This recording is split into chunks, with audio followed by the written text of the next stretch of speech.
Welcome back to the PCOS Kitchen. I'm your host, Amber Fisher. I'm so excited to have you join me today. Don't mind my slightly disheveled appearance. It's the end of the day and we're cooking dinner.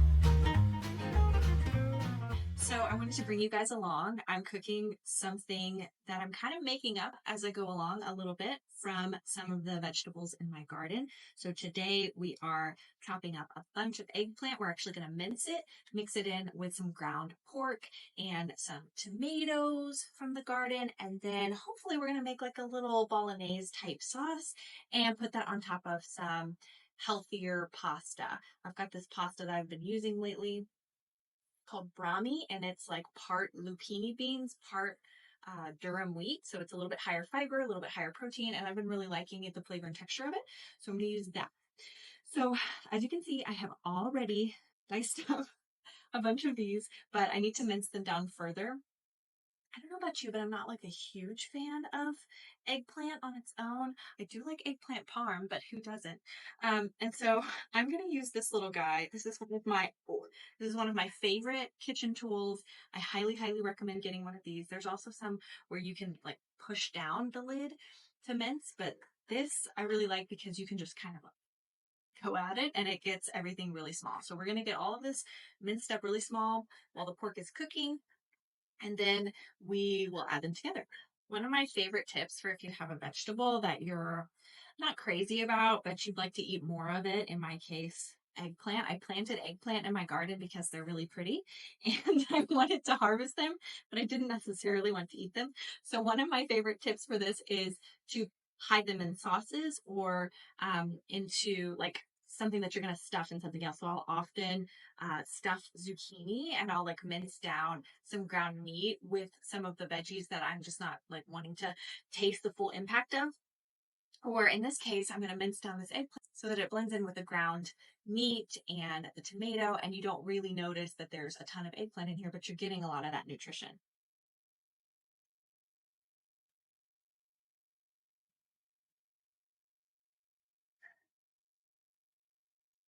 So thank you guys for all the kind messages you've been sending me lately.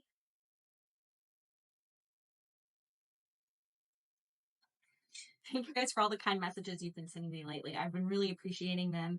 And don't forget that if you are a listener of my podcast, or even if you're not a listener of my podcast, we are doing a series now where you can ask me questions about your PCOS and I will give you some advice and answer some of those questions for you. So feel free to fill out the form. I'm going to link it in the description box where you can ask me a question or tell me your story or what have you and get my perspective.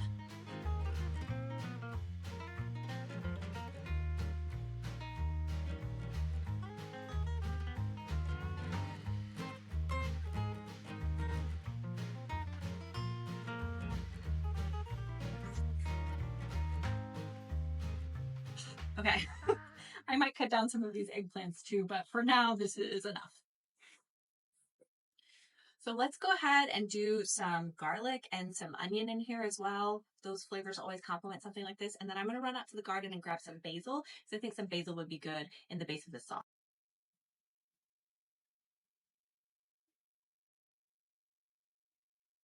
Got my onion. This onion has seen better days. I'm going to have to cut a big part of it off. There, it's all good. Put that in my compost bowl. So one of the big mistakes that people typically make when they're first starting like a healthy eating journey is that they rely too heavily on recipes and they try really hard to like meal prep everything in advance and find like healthy recipes on Pinterest or whatever. And that can be a great way to get started with a lifestyle like this, especially if you're not used to cooking and you don't know how the flavors of different things work together. Like you can build skills with time with that. But one of the big skills you really do want to focus on learning is what combinations of ingredients taste good together so that you can throw meals together when you have maybe some veggies that you want to get rid of, or you just don't feel like seeking out a recipe. A lot of times, recipes will call for amounts of ingredients that maybe you want to use more or you don't want to use as much. And sometimes people get really tripped up on following the recipe exactly. But the recipe should always just be a guideline for what you like. And as you continue cooking, you'll learn that. And eventually you'll be able to do things like this, where you just kind of make something up on the spot based on ingredients that you know taste good together.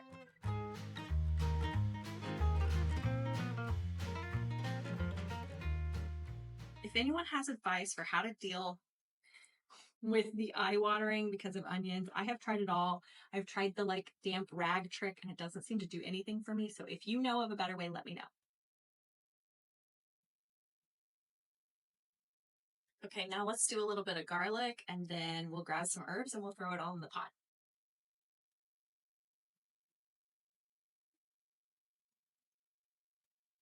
This is a garlic, herb, and black pepper and sea salt seasoning. The thing about seasoning is always add more than you think you're going to need. Okay, let's go ahead and start adding some of these tomatoes too. This may or may not be enough for this whole recipe, but what I'm going to do is just add them in and then crush them down, and we'll see as we go along if I need to add more. If so, I might add some canned tomatoes. And if you don't have fresh tomatoes that you're using for this, probably a couple of cans of crushed tomatoes will do. This is all different kinds of tomatoes for my garden. We've got some San Marzano tomatoes, some Indigo Rose tomatoes, Homesteader tomatoes, like they're all just all different kinds.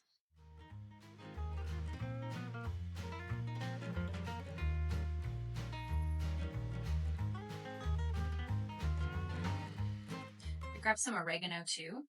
You know, I think a lot of people overestimate how difficult it is to grow herbs. They can grow in shady spaces. They might be leggy, but they can grow in shady spaces. They can grow on windowsills. They can grow on balconies.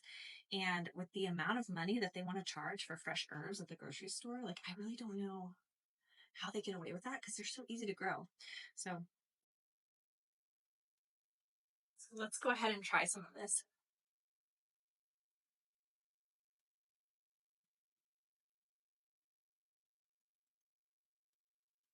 That's good. It's already really good how it is. So I think what I'm going to do is I'm just going to let it simmer here with the top off for maybe another 30 minutes or so. Let some of the liquid evaporate off so that it's a little bit of a denser sauce. And then it should be ready to put on top of some pasta.